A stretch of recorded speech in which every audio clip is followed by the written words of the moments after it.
아, 네, 안녕하십니까. 저는 영화 외계인의 김성민 프로듀서입니다. 반갑습니다. 네, 영화 재밌게 보셨나요? 네, 여러분들이 영화 외계인 2부의 첫 관객이십니다.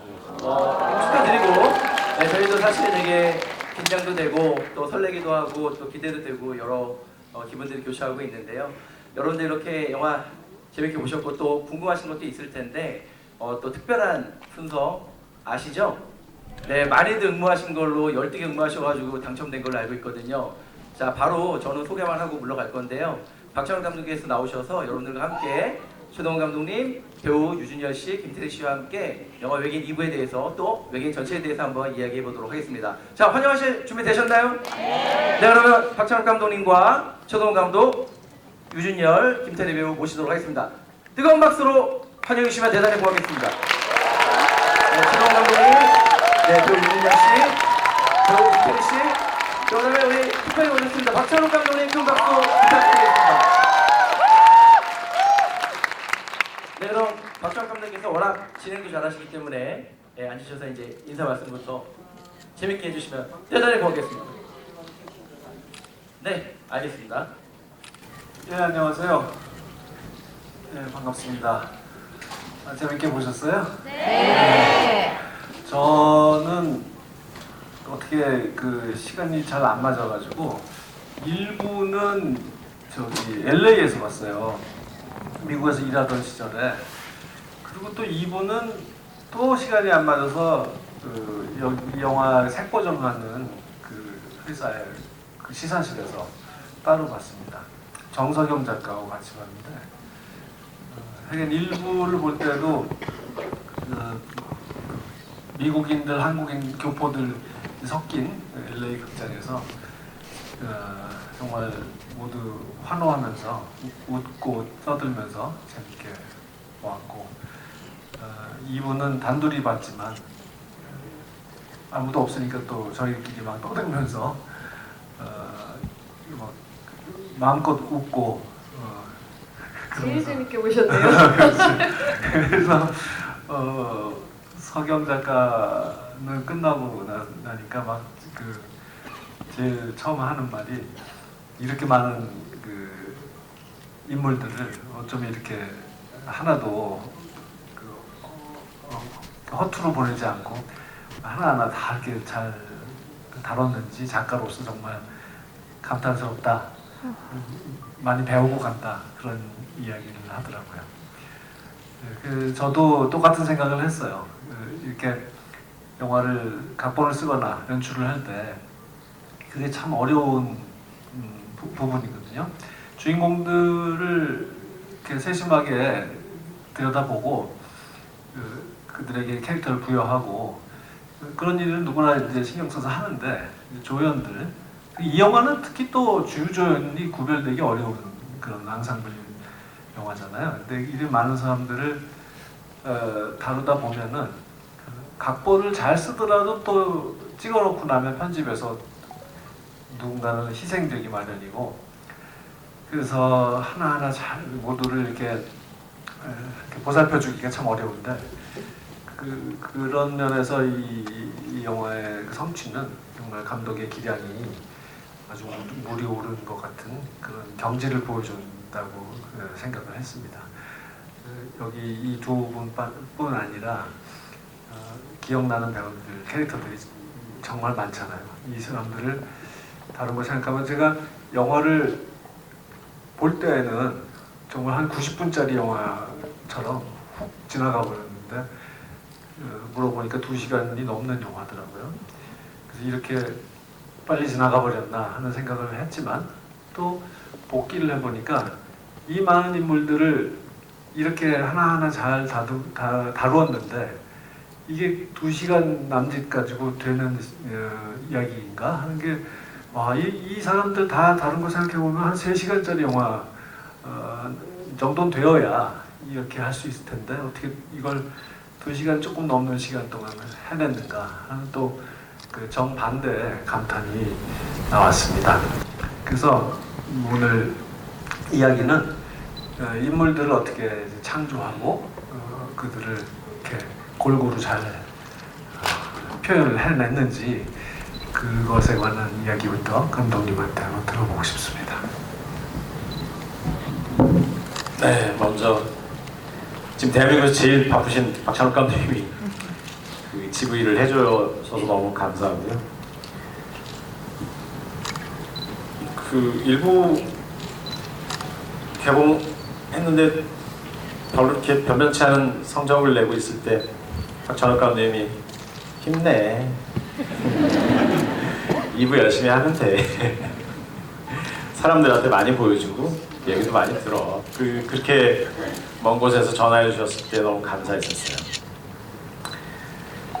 이제 그 시나리오를 쓸 때 이게 저의 문제인지 전 데뷔할 때부터 시나리오 써서 들고 갔더니 이거는 만들 수 없다라는 얘기를 많이 들었어요. 그래서 이유가 뭔가요? 그랬더니 제 데뷔작이 한국을 행터는 범죄의 재구성이라는 영화였는데 주인공이 5명인 영화를 만들 수 없다는 거예요.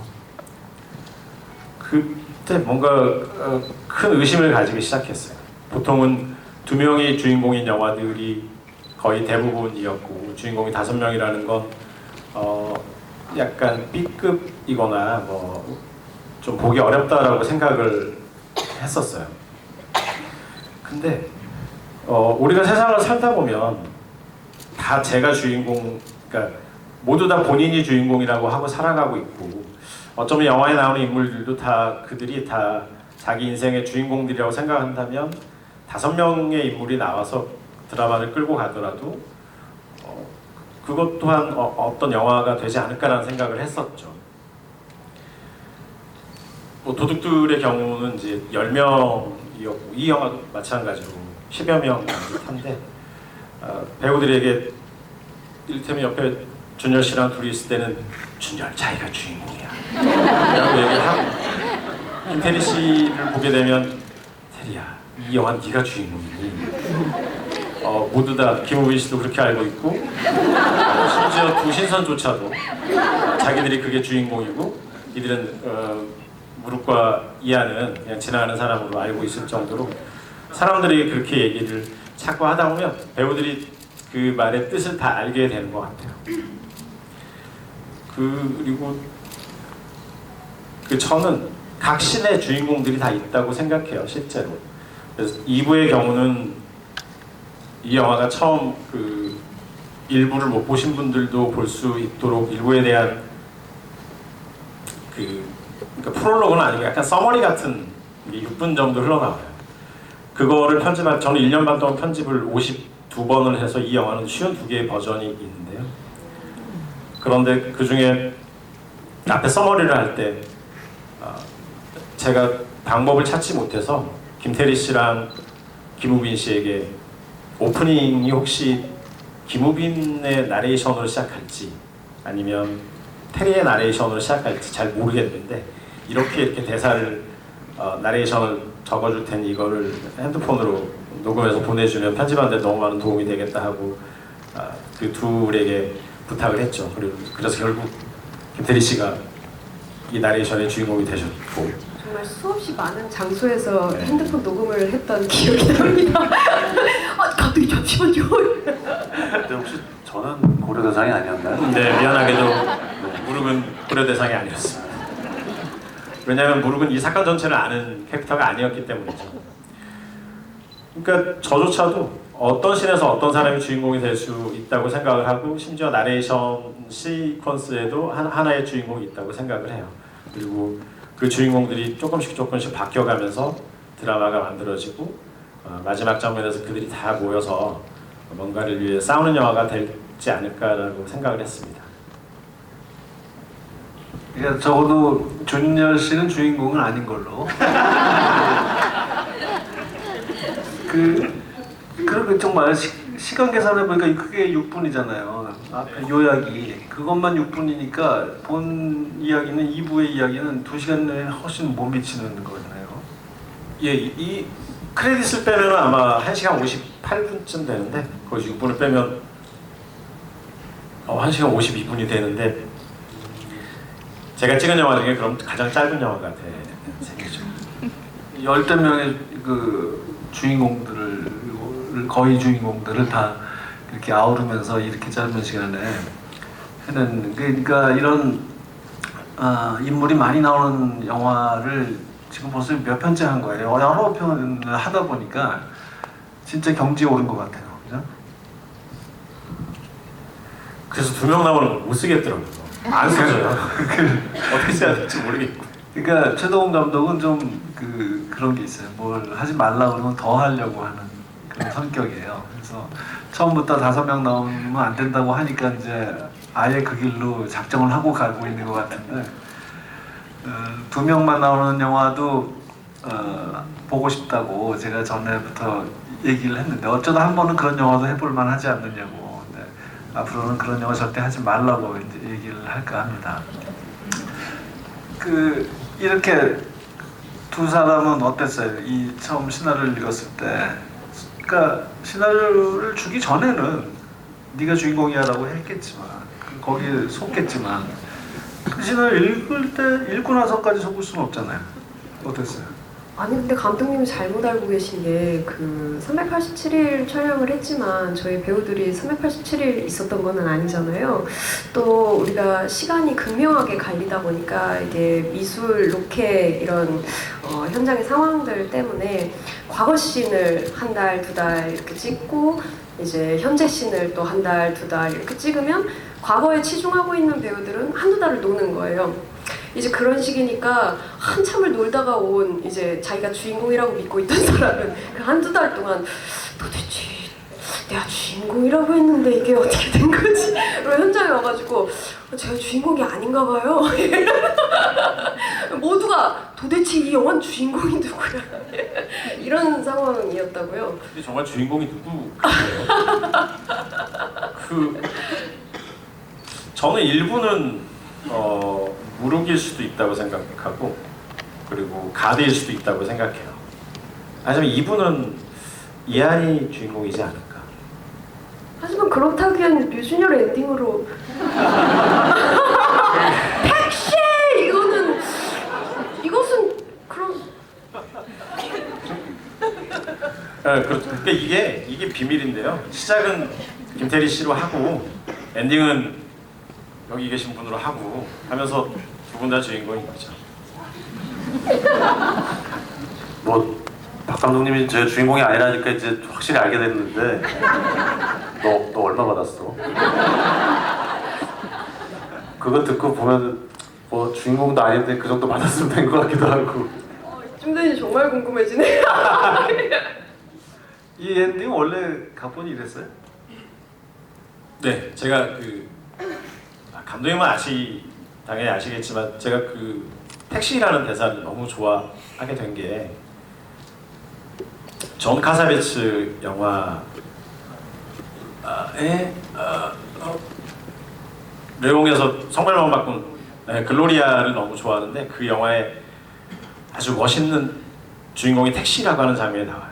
근데 그걸 제가 98년에 보고 택시에 꽂혀서 그 단어에 그래서 이 영화의 엔딩은 무룩이 택시라고 부르는 것으로 끝을 내야지라고 아예 생각부터 하고 있었어요. 왜냐하면 무룩이 주인공이니까. 근데 영화 끝나고 나니까 막 걱정이 되는 거예요. 돈도 없지, 무르기는. 그 이한이 주소도 모르지. 무턱대고 잡아탔는데 그 다음에 어떻게 이제 찾아갈 거냐. 그래서 그게 굉장히 걱정이 되면서 여운이 길게 남았어요.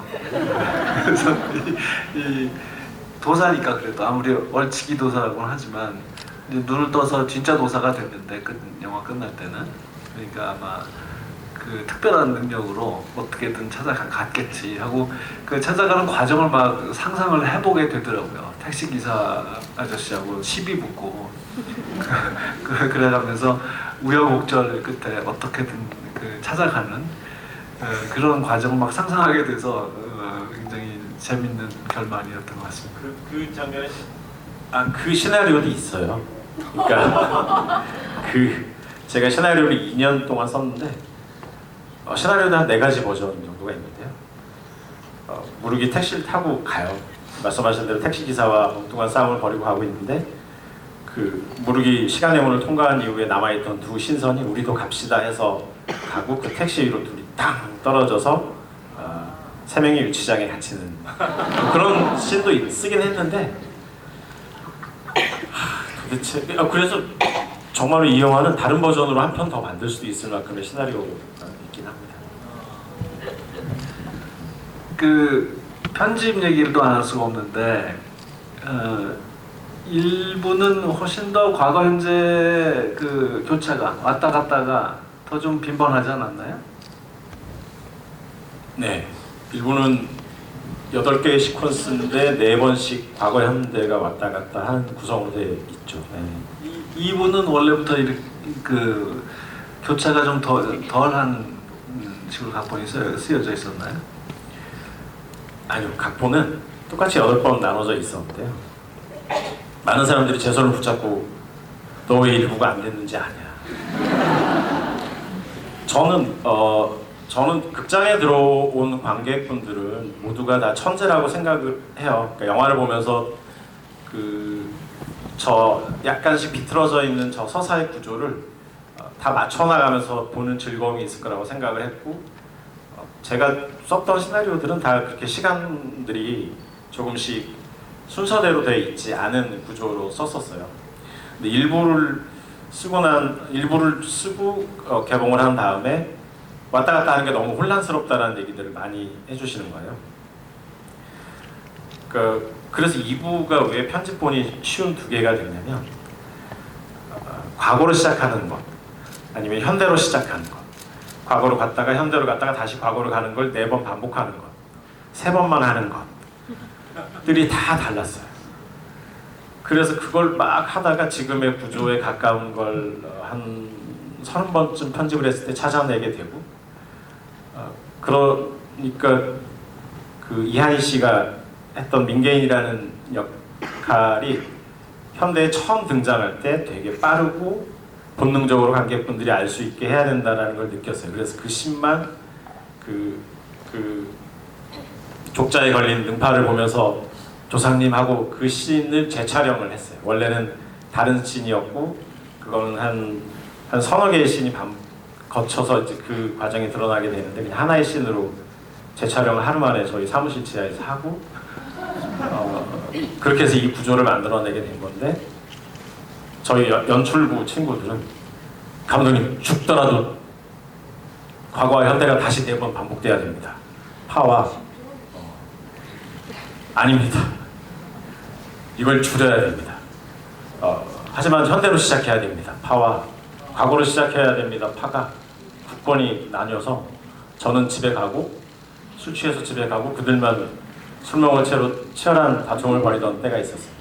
그렇게 해서 또 한 10번의 버전을 만들고 정말 근데 이분은 확실히 일부처럼 그 시간을 넘나드는 과정은 좀 더 적긴 하지만 이게 아마 제가 해보면서 찾았던 가장 몰입이 잘 되고 좀 적재적소의 배우들이 등장하고 드라마가 이어져 가고, 그래서 배우 역할들에 대한 궁금증이 조금 커지는 방식이었고 이것으로 선택하게 됐죠. 궁금하다 그 다른 버전들.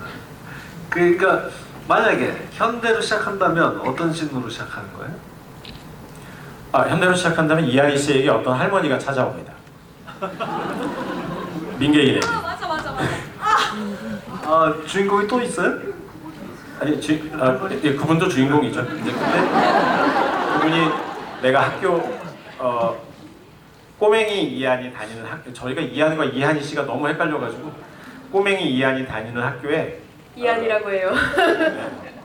어떤 할머니가 가드를 보게 되는데 자기가 어렸을 때 자기 동네에 살았던 사람이에요. 차가 있었고 차가 말을 하고 자기가 그 남자를 되게 좋아했었고 그런데 아직도 살고 있다고 그 민계인에게 찾아와서 차를 마시면서 조사를 해보라고 부탁을 합니다. 그래서 민계인이 학교로 가서 가드와 제가 누구 이모인데요 이러면서 접근하는 일부의 장면이 그것 때문에 쓰여진 건데, 그렇게 시작하는 거예요 현대가.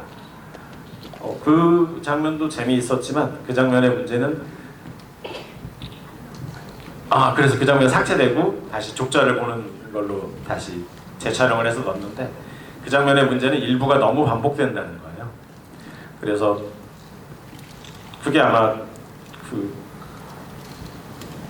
오늘이 이제 1월이 됐으니까 재작년에 가을에 한참 하다가 담배를 제가 1년 반을 끊었다가 편집실 문을 박차고 나가서 담배를 다시 피면서 큰일 났다. 그러면서 고민할 때의 그 이야기입니다. 준열 씨는 그러면 이 각본을 읽고 이 캐릭터에 대해서 이제 어떤 해석을 하게 됐어요? 나는 이거 보면서 이 자기 안에 뭔가 있다. 좋지 않은 존재가 들어있다. 나는 무엇인가? 나는 누구인가? 그런 그 깨달음 그리고 이제 그 딜레마 뭐 이런 것들이 굉장히 중요하게 다뤄지던데 그거 어떻게 봤어요? 저는 개인적으로 무릎을 이제 제 자신에 빗대어서 많이 고민을 했었던 것 같아요. 근데 이제 결국에는 그 친구가 갖고 있던 힘이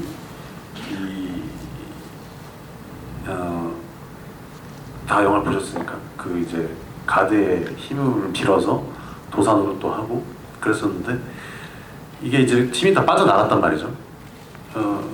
그랬을 때 제가 할 수 있는 것들이 뭐가 있을까 고민을 했는데 저는 이게 사실은 뭐 예술을 뿐만 아니라 뭐든지 할 때 재능이 먼저냐 노력이 먼저냐라고 했을 때에 드는 고민들, 의구심들이 있었어요. 그 저는 재능이 더 중요하다라고 생각했던 사람이었던 것 같아요. 암묵적으로 그냥. 물론 밖에다가는 우리가 노력하면 된다고 하지만 저는 그 재능이 없다는 어떤 그런 스스로에 대한 컴플렉스랄까요? 그런 고민거리가 있었는데 이 영화를 만나고 무릎을 만나면서 재능과 노력이 이 경중을 어떻게 따질 수 있을까에 대한 고민들을 많이 했던 것 같아요. 지금도 사실 답은 못 내리겠는데 그럼에도 불구하고 많은 용기는 얻었던 것 같아요. 무릎을 보면서 여전히 많은 사람들이 재능이 있음에도 노력을 하지 않고 재능이 없음을 알고 노력을 하는 사람, 이것들을 우리가 어떤 컴퓨터나 뭐 계산기 탁탁 두들기씩 나오는 것이 아니기 때문에 거기에 대해서 늘 고민이 있는데 무릎으로 인해서 조금 어느 정도 해결이 되고 답을 찾고 있는 과정에 여전히 있다, 이런 것들을 좀 고민을 했고 관객분들이 그런 걸 조금 자기한테 좀 접목시켜서 고민을 해보면 어떨까라는 생각을 많이 했던 것 같아요. 참 놀라운 대답이네요. 그런 생각은 또 못 해봤네. 저도 그 준열 씨 대답 듣고 되게 놀랐는데 네네. 저는 언제나 모차르트와 살리에르의 관계에 대해서 좀 깊이 생각하고 있는 것 같아요. 그래서 어떤 인물은 모차르트 같고 어떤 인물은 살리에르 같다는 생각을 하고 시나리오를 좀 쓰는 경향이 있는데요. 타짜 때도 고니는 모차르트 같은 인물이고 아귀는 좀 살리에르 같다는 생각을 하고 썼거든요. 그러니까 그 재능까지는 아니지만 뭔가 그런 거에 대한 환상이 있나 봐요. 대범한 사람, 좀 흔들리지 않는 사람. 근데 그거는 역시 도둑들을 쓸 때도 이번에는 그 마카오박이 모차르트 같은 사람이고 그 뽀빠이가 살리에르 같은 사람이었던 것 같아요. 그러니까 나도 그런 고민을 하고 실제로 영화 감독을 하면서도 어쩌면 영화를 찍을 때나 이렇게 양복 입고 여기 이렇게 있지 영화를 안 찍을 때는 나는 어떤 숨어 있는 사람인가라는 고민을 하게 되고 좀 우리가 무릎 얘기하다가 여기까지. 그러면 이번에 무릎한테는 그런 모차르트, 살리에르 두 가지 모습이 다 있는 인물이었던 거네요? 여전히 무릎을 모차르트라고 생각하고 쓴 거죠. 또 어떤 한 순간에 나는 모든 것을 다 잃었는데 어떤 그런 걸 가지고 있잖아요. 얼치기 도사라는 어떤 뭐라 그러지? 컴플렉스? 그러니까 본인이 별로 노력을 하지 않았는데 이 능력을 얻은 거예요. 그러니까 누가 준 거죠, 실은. 그래서 자기 안의 무의식 속에 나는 별거 아니야 라는 게 있어요. 그래서 오히려 더 떠버릴 수도 있고 그런 게 있는데 마지막에 모든 게 끝나고 나는 누가 준 걸 받아서 이 행세를 하고 있었구나 라고 생각하고 그 가드집 앞에 기차가 엎어지고 돌무더기 안에 딱 묻혔을 때 아 나는 진짜 아무것도 아니야. 그 돌무더기에 있었을 때 진짜 추웠죠. 또 얘기가 이게 반은 스티로폴이고 반은 진짜거든요. 그때 이 무르기라는 캐릭터가 어쩌면 그것이 없이도 나는 정말 괜찮은 도사일지도 몰라라고 하는 그런 우리도 가끔씩 중요한 순간에 느낄 수 있는 그런 깨달음을 얻고 그가 진짜 부채에서 칼을 꺼내서 싸우게 된다라는 게 이제 어쩌면 모차르트에 대한 저의 환상이나 판타지가 포함되어 있는 것 같아요. 나는 준현 씨 연기 중에 2부에서 제일 좋았던 거는 거기 시작 부분에 이한이 이제 막 싸우고 난 자리에 와서 그 시장에 장터에 와서 나무 만지면서 고양이 털 보고 이렇게 가구나 뭐 이러고 그 잡지를 이렇게 찾는 거 있잖아요. 거기가 제일 좋았어요. 뭔가 이게 얼치 같기도 하고, 그러니까 뭐 아무것도 모르면서 아는 척하는 것 같기도 하고, 남들은 보지 못하는 눈을 가진 굉장한 그 통찰력을 가진 사람이 큰 노력을 기울이지 않고도 쓱 보면 이렇게 그걸 그렇게 의식될 것도 아니고 그냥 자연스럽게 이거구나 이런 그런 캐릭터라는 게 한눈에 딱 잡히더라고요. 근데 이게 재밌는 게 아까 이야기 연장 같기도 한데 늘 우리 뭐 감독님은 이제 미국에서도 작업을 하시고 한국에서도 하시니까 이게 어떤 문화 차이일 수도 있지만 우리는 이제 늘 겸손에 대한 이야기들 주로 하게 되고 미국은 이제 자기 것을 어떻게 세련되게 보여주느냐 이렇게 쇼오프라기보다는 그런 거에 고민이 있는데 이상한 지점이 있는 게 제가 굉장히 겸손하게 어떤 태도나 이런 행동들이 자연스럽게 나올 때 제 속에는 나는 재능이 많은데 라는 생각이 들 때가 있어요. 반대로 막 이렇게 저 이런 것도 했고 저런 것도 했어요 라고 얘기할 때는 속마음은 사실 난 되게 지금 부족한데 저 사진전도 하고 있어요, 뭐 이런 거. 아시나요? 지금 사진 개인전 하고 있어요. 네. 근데 그게 이제 그런 어떤 복잡 미묘한 감정인 것 같아요. 겸손할 때 내가 정말 겸손해서 할 수 있는 얘기가 있고 겸손하면서 스스로는 이 겸손해서 뭔가 지고 싶거나 여기에 눌리지 않고 나 스스로에 대한 어떤 자존감이나 이런 것들을 갖고 있고 싶은데 한편으로는 막 떠벌리고 다닐 때는 나 그 정도 아닌데 라는 생각이 오히려 속에 드는 거예요.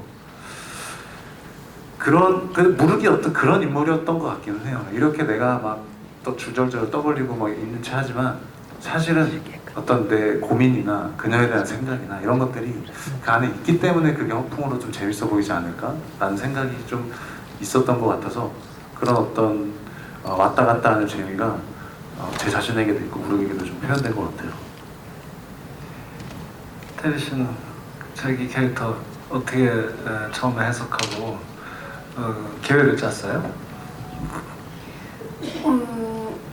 일단 처음 읽을 때는 이한이라는 단독 캐릭터는 좀 잘 못 봤었던 것 같아요. 전체 캐릭터들 쫙 읽히고 그 흐름 속에서 너무 부드럽게 이렇게 이어지는데 그래서 감독님의 그 이야기에 막 신나서 이렇게 합류하다가 에헤 하고 제가 이한이가 돼버렸는데 아이쿠 이제 막 너무 어려워지는 거죠. 뭐가 가장 어려웠냐면 이 친구가 인간같이 느껴지지가 않는 거예요. 너무 멋있달까? 네, 그래서 거창하고 멋있고 그래서 감독님한테 계속 이한이는 인간적이었으면 좋겠어요. 인간적인 아이로 만들어주세요. 계속 이런 찡찡거림을 하면서 또 많이 얘기도 많이 하고 또 그런 부분들 어디 더 찾을 수 있을까 막 이런 고민들도 했던 것 같아요. 근데 이제 한 달 됐을까? 이제 곧 2부를 제작 발표회 하고 나서였던 것 같은데 이제 2부 인터뷰들을 준비를 해야 되니까 이한이에 대해서 이한이의 어떤 목적 이런 것에 대해서 이제 설명을 해야 되는데 그게 이한이의 가장 중요한 캐릭터 포인트니까. 근데 이게 암만 해도 어떤 단어를 찾자면 사명 같은데 이 사명이란 단어를 아무리 해도 쓰고 싶지가 않은 거예요. 왜냐면 저는 배우로서 연기를 할 때 굉장히 직관적으로 좀 연기를 했단 말이에요. 상황 속에서 이 아이가 이렇게 저렇게 자라왔으니까 이런 부모가 있었고 이런 친구가 있었고 이런 과정 속에 놓여 있었으니까 이 아이는 이런 선택을 했구나. 이런 선택을 하는 아이구나 이런 생각으로 그 중간중간에 구멍들을 메꾸면서 이렇게 좀 연기를 했었는데 이거를 다 모아놓고 보니까 이 사명이란 말밖에는 이게 설명이 안 되는 거예요. 그래서 감독님한테 감독님 근데 제가 이 말로 이 이한이라는 캐릭터를 표현하고 싶지가 않다 어떻게 생각하시냐라고 여쭤보니까 감독님이 그런 말씀을 해주셨어요. 청춘인 것 같다. 이한이가 그렇게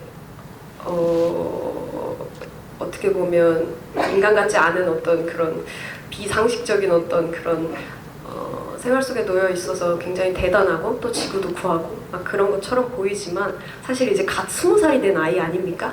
그런 아이가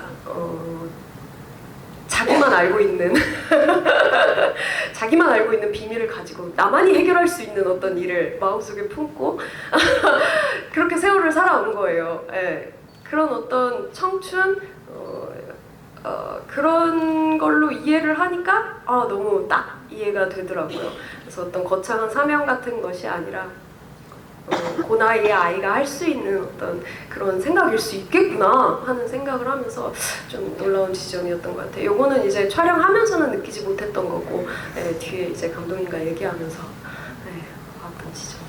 특히 2부에서는 이한 테리스 연기가 전체적으로 너무 의젓하달까? 그러니까 되게 촐싹대고 뭐 까불고 그러려면 얼마든지 그럴 수 있는 영화 분위기고 그런 인물인데 테리 씨의 해석이 아주 뼈대 있는 집안의 자손 같은 그런 뭔가 어려서부터 생각을 갖고 성장한 어린데도 그런 생각을 가진 사람이 특유의 보일 수 있는 그런 의젓한 모습이 보였어요. 말할 때도 그렇고 전체적으로 이 영화의 그 과거 속 인물들이 좀 대사를 각본도 그렇고 대사를 연기하는 사람들도 그렇고 TV 상극 드라마의 그 흔한 그런 말투도 아니면서 현대식 말투도 아니고 아주 적당하게 그렇게 점잖고 의젓하고 조금 한국식의 운치나 해학도 있고 말할 때 그 장단도 있고 운도 맞추고 그렇게 그런 것으로 참 잘 쓰여졌고 배우들도 적당한 템포로 다 잘 한 것 같은데 특히 테리 씨의 대사가 저는 특히 그렇게 느껴졌습니다. 오늘 이 두 분만 나왔지만 여기 나온 그 훌륭한 배우들에 대해서 언급 안 할 수가 없는데 감독님이 한 명 한 명 조금 짧게 좀 얘기 좀 평가라고 하긴 그렇고 코멘트를 좀 해주시죠. 염정아, 조우진 두 분부터 할까? 염정아 씨는 저랑 영화는 3편이라 이제 이 외계인 2를 포함하면 이제 4편을 같이 했던 배우예요. 제 데뷔작 때 같이 했던 배우셨고 할 때마다 너무 현장에서 편하고 도움이 되고 같이 영화를 찍을 때의 즐거움이 큰 배우인데 문제는 염정아 씨가 드라마적인 연기를 너무 잘해요. 그런데 그분에게는 코미디의 재질이 있습니다. 그래서 모짜르트. 타고났죠, 염정아 씨. 그래서 염정아 씨한테 염정아 씨가 물어봐요. 감독님 이거 웃기자고 한 거야? 아니야. 절대 웃기자고 한 거야. 이 사람은 원래 그런 사람입니다. 이런 사람이 있나? 이러면서 이 사람은 신선이잖아. 아 그렇지 신선은 이렇게 해도 되지. 그러면서 본인은 코미디를 안 했다고 우기는데 약간씩 그 핀트가 안 맞고 남들보다 조금 더 과장돼 있고 자기 자신의 생각이 언제나 맞다고 생각하고 있어요. 그래서 정아 씨랑 작업을 할 때 너무 즐겁고 뭐 테리 씨도 그렇지만 정아 씨도 촬영하고 있으면 옆에서 자기 차에 안 가 있고 꼭 옆에서 이렇게 꾸벅꾸벅 졸면서도 옆에 반드시 있어요. 그러니까 이 현장에 꼭 나는 주인처럼 있고 싶어라고 생각하는 아주 그런 게 좀 있는 것 같아요. 아니 진짜로 왜 여기서 졸고 있는지 제가 이유는 알 수 없지만 옆에 또 조우진 씨는 그 옆에서 책을 보고 시나리오를 읽고 있어요. 저희가 촬영한 지 11개월이 되고 있는데도 시나리오를 읽으면서 이러고 읽고 있어요. 진짜입니다. 그래서 우진 뭔가 시나리오에 새로운 게 있나 봐 그랬더니 이게 정아 누나랑 옆에서 연습을 좀 하고 와야 될 것 같아요. 근데 저는 조우진 씨가 너무 좋아서 이 영화 찍기 전부터 김유성 선배한테 저 조우진 배우랑 술 한번 먹고 싶은데 소개시켜달라고 해서 같이 맥주를 먹고 그리고 꼭 이 배우랑 같이 해야지라고 일을 하게 됐어요. 그러니까 악당 조우진 씨가 하는 악당 진짜 끝내주잖아요. 근데 악당도 잘하지만 그 우스꽝스러운 역할도 되게 잘하는 거예요. 근데 저는 우스꽝스러움을 너무너무 높은 단계의 연기라고 생각하거든요. 그것은 대충 우스꽝스럽게 하면 우스꽝스럽게 여겨지지 않고 거기에는 천연덕스럽고 시치미를 뚝 떼고 가야 되는 좀 내공이 필요하다고 생각해요. 조은희 씨는 근데 말이 좀 느린 편이에요. 그래서 언제나 우진 조금만 더 제발 대사할 때 숨 안 쉬어줬으면 좋겠어요. 이러면서 정말 어느 누가 코미디가 너무 과한 게 아닌가요? 라는 질문이 있는데 저는 적정선에서 저희 이성의 끈을 놓지 않고 갑옷으로 철저히 무장한 채 이 영화를 찍으려고 했는데 그 두 배우만 앞에 있으면 막 무장해제가 돼가지고 약간 저도 이상해지는 것 같아요. 김우빈 씨도 이 제3의 주인공이죠. 나 이번에 참 조우진 씨가 이성계가 왕이 됐냐고 보는데 난 너무 그래서 정말 거기 그러니까 이걸 고려시대로 한 이유는 이 영화를 저는 복식을 좀 자유롭게 하고 싶었어요. 조선시대 복식은 언제나 많이 보는 거니까. 그래서 고려시대 때 복식을 연구하고 그 복식대로 입으면 좀 더 배우들도 편할 테고 그리고 실제 그 고려의 문화 이런 게 너무 좋더라고요. 보면 볼수록. 근데 일부 상영을 하고 나서 옷이 중국식이라는 거예요. 아니 근데 이 고려 옷 그대로인데. 그러니까 저희가 고려 옷을 잘 모르니까 그게 마치 중국식이라고 생각을 하나 보더라고요. 그러니까 그럴 가능성이 있는데. 그리고 두 번째 이유는 꼭 그 대사를 하고 싶었어요. 그러니까 조선이 건국되기 전해쯤에 벌어진 일이어서 아마 그 민초들에게는 이성계가 왕이 될지 고려가 망할지 말지가 되게 궁금한 시대여서 현대로 왔을 때 딱 그 대사 한마디만 쳐도 이제 관객들이 그냥 재빨리 이해할 수 있게 하려고 미리 준비해온 대사. 그런 생각이 들었어. 뭐 다른 영화에서 1980년대 인물이 23세기에 떨어졌는데 제일 먼저 하는 질문이 전두환이 대통령이 됐어요? 뭐 이런 그거랑 똑같습니다. 네, 그렇죠. 예, 그리고 다음 김우빈? 김우빈 배우는 뭐 인연이 너무 깊죠. 이 전에 하려고 했던 영화에 같이 하려다가 조금 일이 생겨서 미뤄지고 그래서 반드시 우빈 씨랑 같이 하고 싶다. 어떤 역이라도. 그래서 우빈 씨가 작은 역이라도 하겠다고 그래서 처음에 가드는 작은 역이었어요. 시나리오를 쓸 때. 그런데 우빈 씨가 점점 건강이 회복되고 저 액션도 좀 할 수 있을 것 같은데 그러면 액션을 또 계속 쓰고 그러다 보니까 가드의 역할이 커지게 된 거예요. 근데 가드는 좀 심심하고 재미없잖아요. 너무 우직하고 아까 테리 씨가 얘기한 대로 사명이 너무 강한 캐릭터니까 제가 그런 캐릭터만 써서 너무 재미없을 것 같아서 썬더라는 캐릭터를 다시 만들어서 1인 2역을 하면 재밌지 않을까 해서 하게 된 거고 제가 우빈 씨가 했던 장면 중에서 가장 좋아하는 건 이들 모두가 다 현대로 갔는데 무릉만 다시 그 병단장에 남아 있을 때 썬더에서 나와가지고 어이 무릉이 하면서 이마를 때리는 장면이 있어요. 저는 그 장면을 너무 좋아하고 지금도 후회하는 건 한 대 더 때리게 할 걸이라는 생각이 듭니다. 근데 그게 실제로 때려야 그 소리가 나거든요. 근데 준열 씨가 우빈 씨보다 나이가 많죠. 오늘도 제가 누구라고 얘기 안 하겠어요. 그래서 네가 그랬더니 제가 우린이보다 3살 많았더니 네가 많아? 그거를 오늘도 난 들었어요. 같이 했던 배우한테. 우빈 오빠가 워낙 어른스럽게 보이니까. 다른 얘기, 그렇지. 다 달리 얘기하면은 애 같았다는 거야. 뭐 이렇게 왜 말을 무슨 얘기하고 있었죠? 그러니까 자기가 맞는 장면이 좋았다고. 한 대 더 맞았으면 더 좋았을 거라고 생각하고요. 이제 이 영화를 찍을 때 제가 너무 어려웠던 장면은 이 모든 일이 끝났어요. 이제 썬더는 비행선을 타고 우주로 하바를 다 끌고 우주로 갈 거고 이 모두는 다 헤어지는 장면인데 그 장면을 찍기 한 달 전부터 도대체 어떻게 찍어야 될지를 모르겠는 거예요. 왜냐면 너무 평범한 장면이 되어버릴 것 같은 거죠. 그러니까 썬더는 그냥 걸어가고 그걸 보고 있다가 뭐 저런 게 나타났어 우리 이러고 계속 찍으면 그 장면도 되게 평범해지고 제가 열심히 찍으면 찍을수록 너무 시파적인 장면이 나올 것 같은 거예요.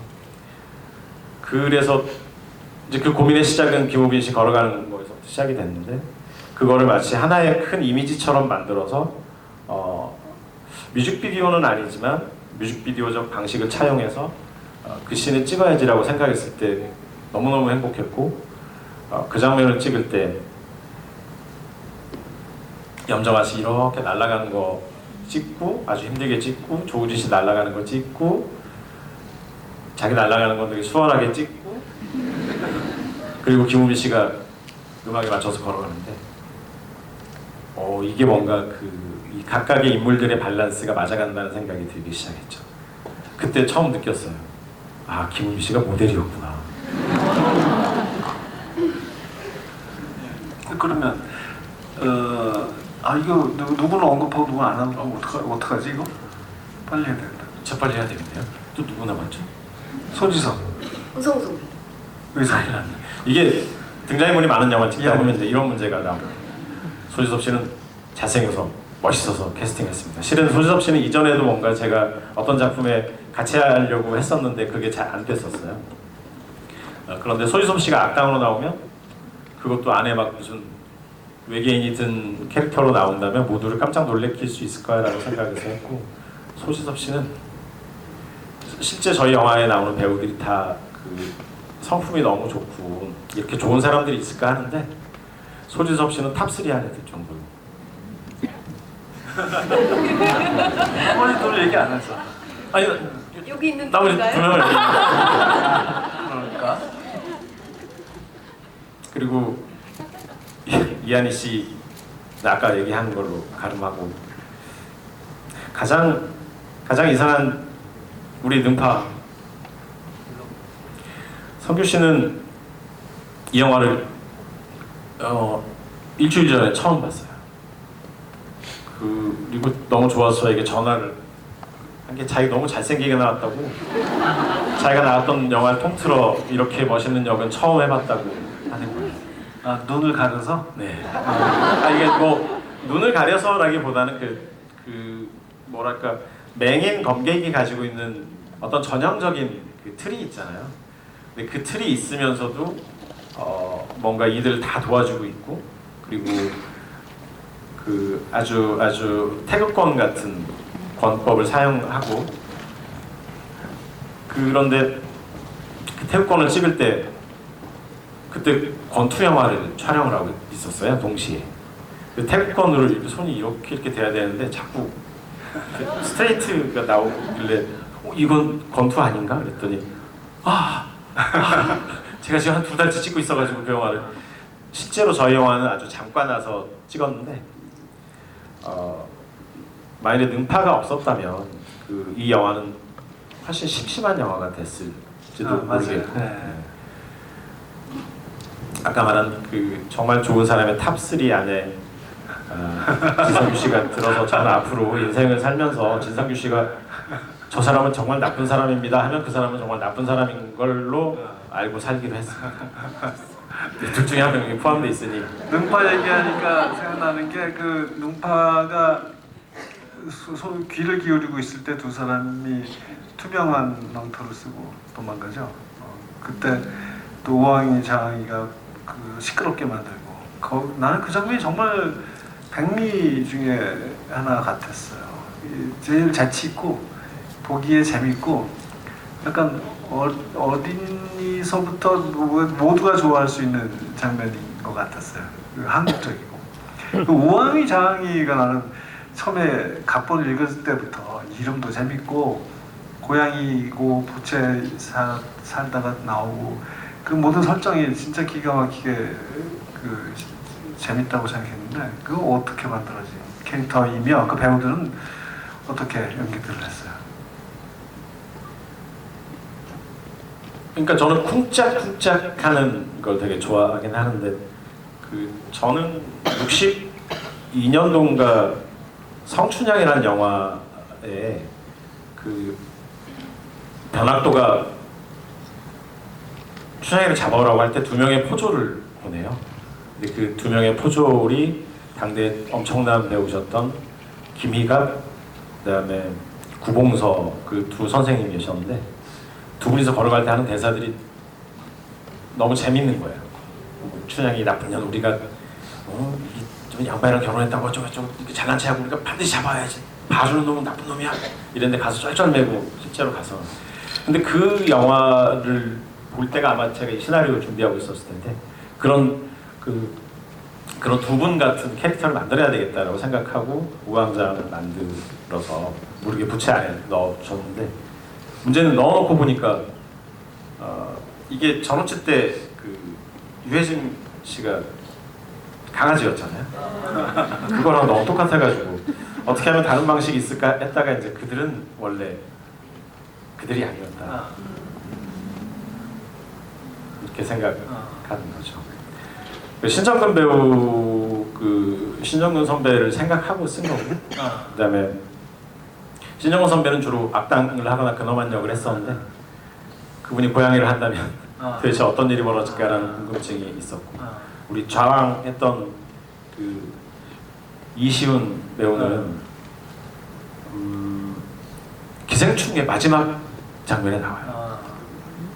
그래서 그 봉 감독님이 아주 엉뚱한 형사 같지 않은 형사 그 거기에 나오는 형사 같지 않은 형사인데 그 기생충을 보고 저 배우를 누굴까 그래서 만나봐서 했는데 아마 이 영화를 혹시라도 한 번 더 보신다면 그 이시훈 배우랑 신정근 선배가 연기할 때 정말 고양이처럼 행동하려고 얼마나 애를 썼는지가 아주 작은 디테일 속에 보입니다. 많이 있어요. 맞아요.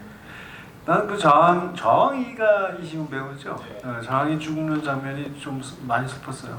거기 연기도 좋고 그렇게 허무하게 사라지는 게 참 슬프더라고요. 나중에 다시 나타나서 다행이었지만 그때는 음악도 난 음악이 거기가 제일 좋더라.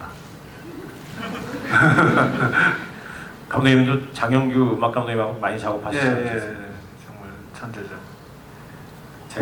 모차르트. 아 맞아요. 저는 장영규 음악 감독님하고 타짜 때부터 지금까지 5편을 같이 했거든요.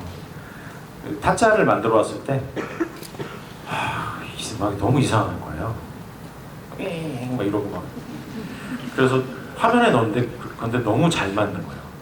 그래서 어쩌면 타짜의 고독함 정서는 다 그 음악에서 빗댄 거고. 그런데 하여튼 이 영화에서 그 장면의 음악을 만드는데 1년 동안 제가 마음에 드는 음악이 없다고 계속 투덜투덜 대면서 그 장영규 음악 감독님한테 서랍 속에 넣어놓은 다른 영화를 하려고 했다가 못하고 도무지 맞지 않아서 그냥 내팽겨둔 그런 걸작이 서랍 속에 있지 않겠느냐 라고 했더니 그러면 하고 그 음악을 꺼내서 안 맞을 것 같은데 하고 틀어주는데 너무 잘 맞는 거예요. 그래서 그 곡을 수정하고 해서 만들어진 곡이고 아마 이 영화는 좌왕이 느닷없이 그 조각조각 날려서 바람에 흩어질 때 이 영화는 드디어 조금씩 그 뭔가 숨겨둔 베일을 벗는 듯한 인상을 주고 싶어서 거기에 큰 드라마틱한 정서보다는 그러니까 거기서 슬픔을 관객들이 느끼길 바라진 않았어요. 그냥 저 뭐지? 라거나 이제 저러면 어떻게 되는 거야? 라거나 좌왕은 좀 불쌍한데? 라거나 그 정도의 감정만 근데 느꼈으면 좌왕이 좋겠다는 표정이 생각이 그냥 뭐랄까 좀 어이없어하는 듯한 거 그런 연기가 너무 좋아가지고 그게 오히려 슬펐어요. 우리 얘기는 이 정도로 하고 이제 여러분 궁금하신 것 좀 들어봐야 되겠다. 자, 질문 있으시면 저기 한 분이 하나만 질문하기. 어디가? 잘안 보인다. 안경 안 쓰고 왔어. 부채를 들고 계시는. 네, 저기 부채 들고 계신 안경을 안 쓰고 왔네. 네, 오늘 외계인 2부 정말 재밌게 잘 봤고요. 오늘 이게 부채가 제가 외계인 1부 보고서 그때 이벤트로 당첨됐던 우왕 좌왕이 그려져 있는 부채입니다. 예.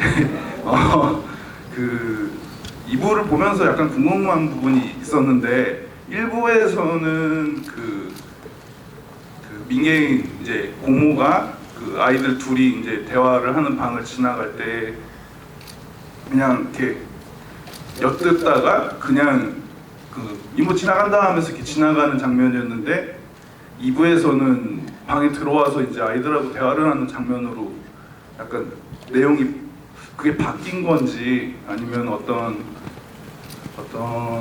영화적 그 요소를 위해서 약간 설정이 약간 수정이 된 건지 좀 궁금했습니다. 그 장면은 원래 일부에서 이모 지나간다 하고 방에서 아이들이 얘기하면 다시 쓱 와서 기대해서 보는 장면까지 다 찍었었는데 그 2부에 저희가 이모 지나간다 뭐 하는 1부에 나오는 똑같은 쇼트 그러니까 컷을 집어넣어서 편집을 했는데 그 부분이 좀 길다라는 얘기들을 하는 거예요. 그래서 근데 정말 정확히 보신 게 1부와 약간 내용이 다른 쇼트지만 약간 이 정도는 영화적 허용 정도로 넘어갈 수 있지 않을까. 그리고 어쩌면 금방 말씀하신 대로 이런 질문이 나올 수도 있겠는데 생각했는데 정말 딱 그 질문이 나온 거예요. 딱 걸렸네. 네. 에헴 다음 질문. 저기 손을 들고 계신 네, 계단 옆에 가만히 있습니다. 영광입니다.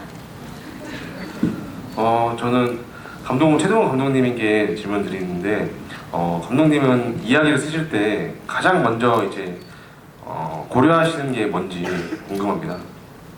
그게 캐릭터인지 아니면 어떤 이야기적 요소인지. 네. 와, 되게 어려운 질문인데 곰곰이 생각하고 좀 솔직하게 말씀을 드리면 그냥 첫 번째 느낌 같은 걸 되게 중요하게 생각하는 것 같아요. 외계인 같은 경우는 그 사람들의 머릿속에 뭔가 내가 알고 있지 않은 어떤 게 주입됐다면 어떤 일이 벌어질까라고 첫 번째 생각이 들었지만 그걸 가지고 이야기를 만들기에는 조금 어떻게 발전해야 될지 저도 잘 모르는 거예요. 그러면 일단 저는 그냥 한 일주일 정도 아무 생각 안 하고 있거든요. 그렇다면 이제 그때는 캐릭터를 구상하는 게 좀 저에게 도움이 되는 경향이 있어요. 그래서 그 외계인이 데려다 키우는 아이를 생각하고 그 다음에 과거에서 얼치기 도사 한 명이 뭔가를 찾으러 헤매는데 그것이 이 현대에서 벌어진 일의 스토리의 여파로 과거에서 그것과 마주친다면 이제 이런 식으로 그 생각을 하게 돼요. 처음에는 어떤 아이디어가 있으면 그 아이디어를 발전시켜줄 캐릭터를 먼저 생각하게 되고요. 저 같은 경우는 그리고 시나리오를 이제 쓰기 시작할 때는 그렇게 캐릭터를 열심히 생각하지 않고 스토리를 위주로 쓰는 편인 것 같아요. 그리고 촬영을 할 때는 스토리를 별로 생각하지 않고 캐릭터만 찍는 것 같습니다.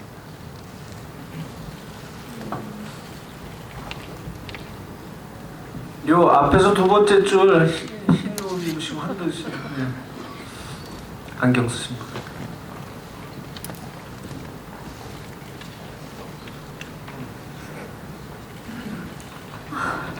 영화 너무 잘 봤습니다. 먼저 최동원 감독님과 박찬욱 감독님을 한 자리에 뵈서 너무 영광이고요. 질문하기 전에 최동원 감독님께서 범죄의 재구성의 팜플렛이에요 지금. 이게 개봉한 지 올해가 20주년이 되거든요. 그래서 너무 축하드리고 싶어서 고이 간직하던 거 들고 왔고요. 정말 축하드리고 편지도 써왔는데 드릴 기회가 있다면 드리고 싶습니다. 영화를 보면서 제가 든 생각은 감독님과 배우님께 모두 드리는데요. 감독님의 생각 안에 모든 펼쳐지는 이야기와 캐릭터들의 이야기가 아직까지는 정말 프로덕션이 표현하지 못하는 그 세계까지 감독님이 가지고 있지 않을까라는 생각에 저는 이부를 보고 사실 혼자 너무 기립박수를 치면서 보았고요. 그래서 응원하고 싶어서 손을 열심히 들었습니다. 그리고 배우님들하고 감독님들 질문을 블루스크린에서 찍을 때 서로의 생각하는 바가 분명히 달랐을 거고 분명히 보이지 않는 곳에서 찍는 그 어려움과 난관들이 있었을 텐데 그 부분들에 대한 에피소드나 어떤 부분이었는지 좋았고 이런 부분을 듣고 싶고요. 마지막으로 외계인이 잠식해도 우주를 다 사줄 만큼 무르기를 사랑합니다. 감사합니다. 최종으로 시작해서 뭐죠? 이 진심은? 아니야, 이게 세상의 이치 같습니다. 범죄의 재구성, 제가 범죄의 재구성 찍을 때 박찬욱 감독님이 올드보이를 이제 그러니까 같은 해에 개봉을 했어요. 감독님이 3월에 개봉을 하시고 저는 좀 뒤에 했는데 그래서 박찬욱 감독님이 작품상과 감독상을 막 휩쓸고 다니실 때 저는 옆에 따라다니면서 신인 감독상을 타고 다녔던 그래서 언제나 술은 올드보이 팀이 사가지고 맨날 거기 가서 이렇게 술을 얻어먹었던 기억이 있답니다. 근데 그게 벌써 20년 전이라니 뭐 그 이제 근데 하나도 안 늙었죠. 저는 아니에요. 죄송합니다. 제가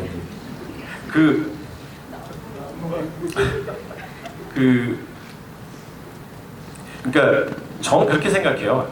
그러니까 미국에서 아카데미상을 주는 게 아마 정식 명칭이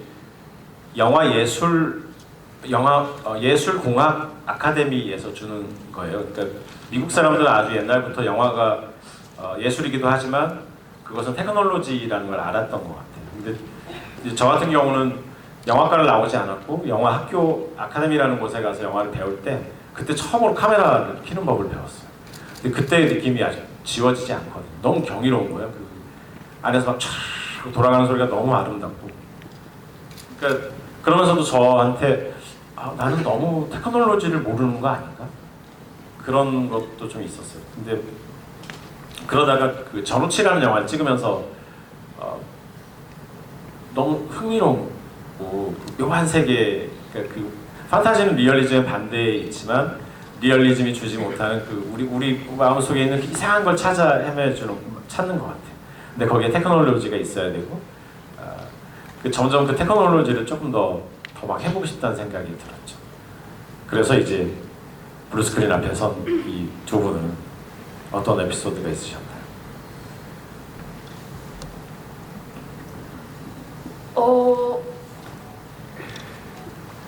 엄청난 애로사항은 사실 솔직히는 없었던 것 같아요.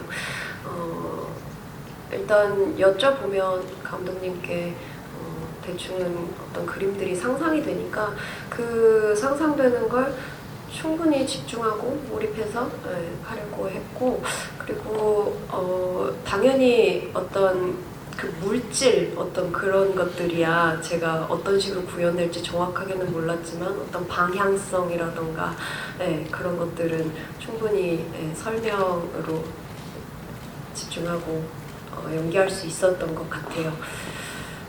무르기는 어땠나요? 근데 이제 많은 분들이 블루 스크린을 질문하면서, 그러니까 모르겠어요. 이게 인터뷰랑 저 궁금한 거 있어요. 저한테요? 네. 네. 그 로봇 춤 있잖아요. 네. 그거 이러고서는 아, 네네네. 탁 벗겨지는 거. 네네네. 그것은 무술 감독님한테 지도를 받으신 건가요? 아니면 혼자서 생각해내신 아, 건가요? 무슨 감독님 바빠요. 그것까지 다 못해요. 대단하네요. 아니 그때 그 얘기를 먼저 해야 되나? 모르겠어요. 근데 이게 인터뷰할 때 어려운 것 중에 하나가 뭐냐면 질문 블루 스크린 어떠세요? 그러면은 거기에 대해서 뭔가 얘기를 해줘야 될 것 같아요. 근데 사실 저한테 사실 블루 스크린이랑 무대에서랑 큰 차이는 없거든요.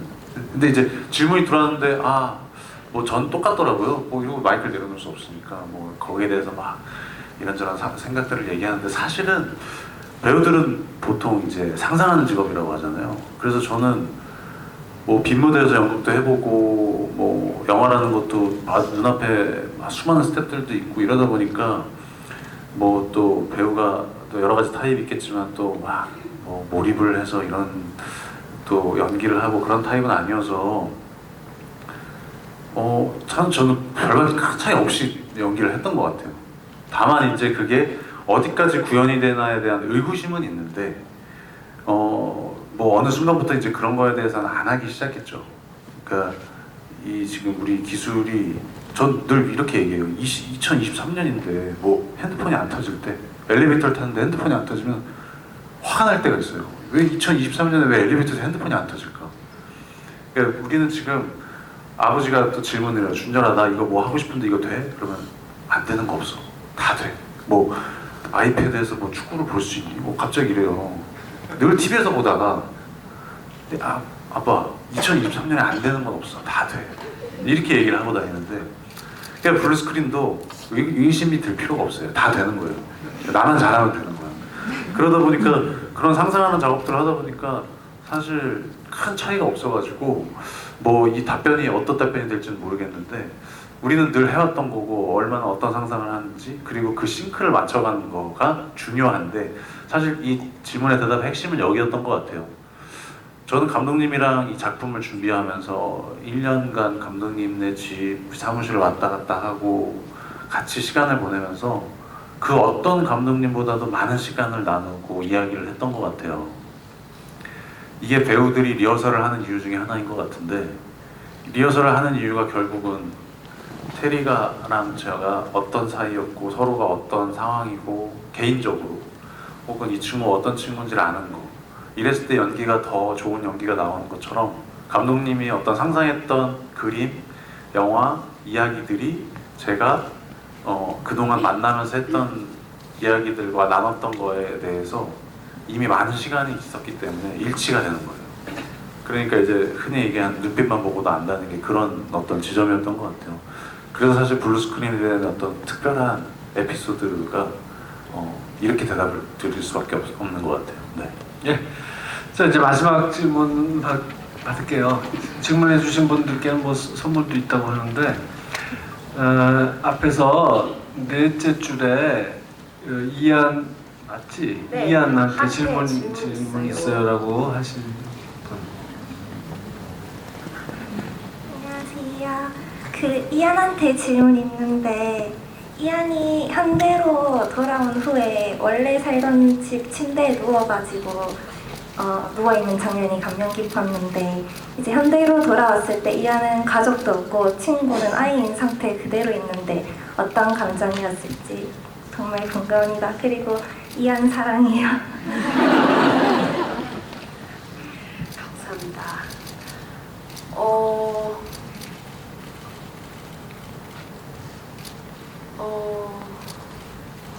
모르겠어요. 그 모든 것이 끝난 이후에 이 친구한테 남은 것이 어떤 감정일까? 저는 개인적으로는 사실 그 장면에 원래는 감독님이 나레이션을 넣고자 가자 하셨었어요. 그래서 그 나레이션을 같이 한번 생각을 해보자고 굉장히 오랜 시간 이제 고민을 하셨고, 저도 다른 일들을 하면서도 생각날 때마다 그 감독님한테 보내고, 감독님 뭐 어떻다 저렇다 얘기하고 막 이랬었고, 제가 보냈던 나레이션의 한 버전에 이런 게 있어요. 모두가 떠났고 나는 이제 혼자 있고, 침대는 나의 몸보다 훨씬 작아져 있네. 그리고 이제 무얼 해볼까? 못 마친 학교를 가볼까? 이런 나레이션을 썼었는데, 그러니까 그런 느낌이었던 것 같아요. 좀 희망적으로 끝내고 싶었던 그런 생각이 있었고, 뭔가 너무 쓸쓸하게만은 끝나지 않았으면 좋겠다, 그런 생각을 했던 것 같아요. 하지만 그 쓸쓸함을 우리의 택시가 메꿔주지 않았습니까? 그래서 충분히 너무나 만족하는 결말 엔딩인 것 같아요. 그러니까 아니 왜 이렇게 길게 얘기 안 했어? 그냥 내 생각한 거 아니었나 싶어요. 왜냐면 이한이 한 번 나오고 저 한 번 나오고 다시 이한이 한 번 나오고, 그거는 이제 서로를 생각했다는 것 같아. 그래서 내가 간 거거든. 자꾸 뭘 이렇게 강요를 하는지 모르겠는데. 제3자에 많이 들어가야 되는데. 지금 타리 씨 얘기는 나레이션 여러 가지 생각했는데 다 헛수고 됐다는 거하고 결국 유진열 택시로 다 잡아먹혔다는 거하고 그 두 가지인 것 같아요. 자, 그 긴 시간 여러분 경청해 주셔서 고맙습니다. 자, 제 3자 의견 한번 들어보고 그래요. 아니 선배 감독님이 그만 딱 끝내시기 때문에. 어차피 마지막 인사 해야 돼. 네, 저는 마치 지구를 구한 것 같은 아주 엄청난 일을 해내고 난 다음에 모두가 다 자기 갈 곳으로 돌아가고 헤어졌어요.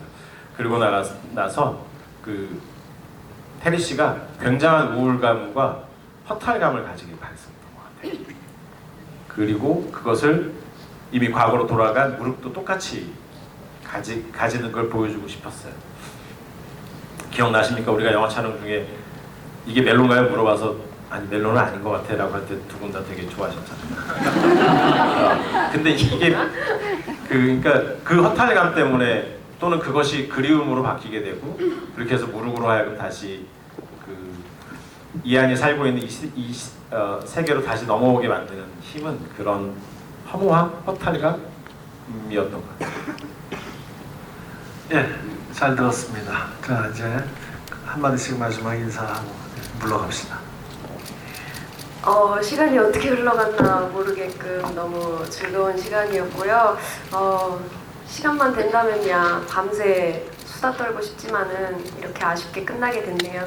여러분들 오늘 영화 재밌게 보셨고 또 GV도 즐겁게 보셨다면은 꼭 주변 분들한테 좋은 말씀으로 홍보 한마디씩 부탁드리겠습니다.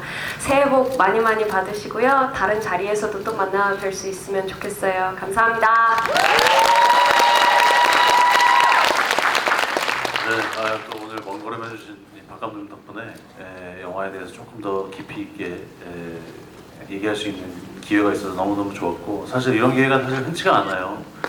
영화에 대해서 우리가 고민했던 것들을 아주 깊은 곳에 있는 것까지 다 얘기하기가, 아까도 말씀드렸다시피 뭐 인터뷰라는 게 사실은 어떤 한정된 상황 속에서 우리가 주고받아야 되는 거기 때문에, 근데 우리는 지금 이 시간을 영화에 대해서 깊이 이야기하고 싶은 분들이 와서 이제 함께 이야기를 하다 보니까 너무 행복했던 것 같습니다. 외계인 2부 많이 사랑해 주시고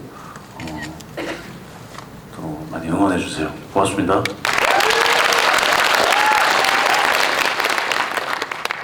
오늘이 저희 영화 첫 시사이고 여러분들이 이 영화를 처음 보신 분들이고 이렇게 와주신 것만 해도 정말 너무 고맙고요. 정말 진심으로 감사드립니다.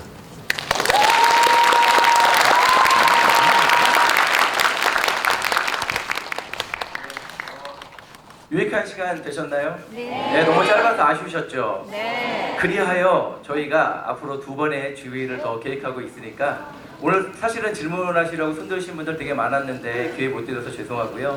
다음번 또 기회를 한번 잘 노려서 참석해 주시면 감사하겠습니다. 오늘 참석해 주신 우리 박찬욱 감독님 다시 한번 감사드리고요. 우리 수동 감독과 두 배우 큰 격려의 박수 부탁드리고 안전히 돌아가시면 되겠습니다. 마지막으로 한 가지 덧붙이는 말씀은, 자, 오늘 택시 얘기 되게 많이 나왔는데 아직 개봉이 일주일 남았습니다.